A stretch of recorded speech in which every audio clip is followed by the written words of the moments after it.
नमस्कार दोस्तों, मैं आचार्य खंडेला आपके सामने आज महाभारत के बारे में ये बताने जा रहा हूँ कि जो महाभारत हुआ था उसका जो आपने महाभारत पूरी सुनी, लेकिन उसका जो अंत था वो सबसे भयानक था।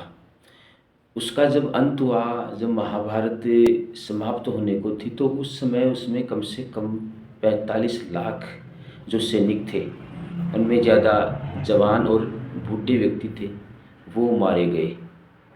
यानी इतनी तबाही हुई थी महाभारत के युद्ध में कि काफ़ी लोगों की जान गई थी। उनके बाद में जो बचे थे वो कौरवों की तरफ से 3 व्यक्ति थे, और जो पांडव थे उनकी तरफ से 15 व्यक्ति बचे थे। यानी कुल मिलाकर के उस युद्ध के अंदर 18 व्यक्ति ही बचे थे।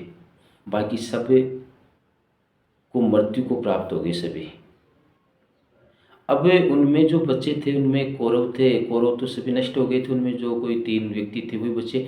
उनमें जो पांडव थे, उनमें जो कौरव हैं वो सभी नष्ट हो गए, लेकिन जो पांडव बचे थे, जो 5 पांडव थे, वो अंत में क्या करते हैं, युधिष्ठिर कई वर्षों तक यानी 36 साल तक शासन करता है। फिर वो भी उस राजपाट को, अर्जुन का जो पोता होता है परीक्षित, उसको सौंप करके सभी जो 5 पांडव थे वो हिमालय की तरफ निकल जाते हैं। द्रौपदी और जो 5 पांडव थे वो सभी हिमालय की तरफ निकलते निकलते एक ही व्यक्ति हिमालय तक शिखर पर न पहुंचता हुआ रास्ते में दम तोड़ देते हैं, यानी एक एक की मृत्यु हो जाती है।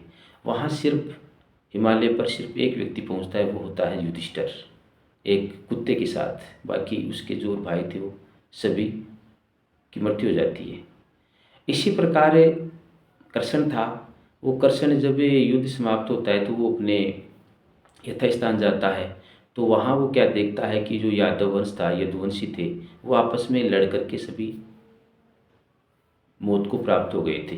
क्योंकि कृष्ण को ये श्राप दिया था गांधारी ने कि तूने मेरे सभी पुत्रों को जिस प्रकार से मरवाया है, उसी प्रकार तेरा जो यदुवंशी है, जो तेरा कुल है, वो भी एक दिन आपस में लड़ करके मर जाएगा। इस प्रकार गांधारी ने कृष्ण को ये श्राप दिया था। तो कृष्ण जाते तो वहाँ सब कुछ नष्ट हो जाता है, वहाँ सब तबाह हो जाता है, सब आपस में लड़ करके मर जाते हैं। तो यादव वंश का कुल वहाँ नष्ट हो जाता है। फिर बचे 3 जो व्यक्ति थे, उनमें धृतराष्ट्र है, कुंती है, गांधारी, ये बचे थे। ये 3 बचे थे, तो ये भी आखिर में जंगल की तरफ निकल जाते हैं, और जाते जाते रास्ते में उनको आग, जो जंगल में आग लगती है तो उस आग में वो भी समाप्त हो जाते हैं। तो इस प्रकार कुल मिलाकर के महाभारत का जो अंत था, उसके बाद की जो घटना वो है वो बहुत भयानक है।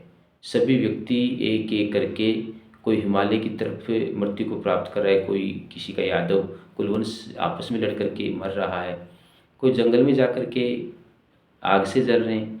तो ऐसे करके जो जितना भी वो कुल है, जो पांडव हो चाहे कौरवों में जो कुछ हैं वो बच्चे हैं, वो सब मौत को प्राप्त हो जाते हैं। और जिसका अंत है वो बहुत भयानक होता है, बहुत बुरा अंत जिसको हम कह सकते हैं। तो महाभारत के बाद का जो था वो इससे भी भयानक माना जाता है। धन्यवाद।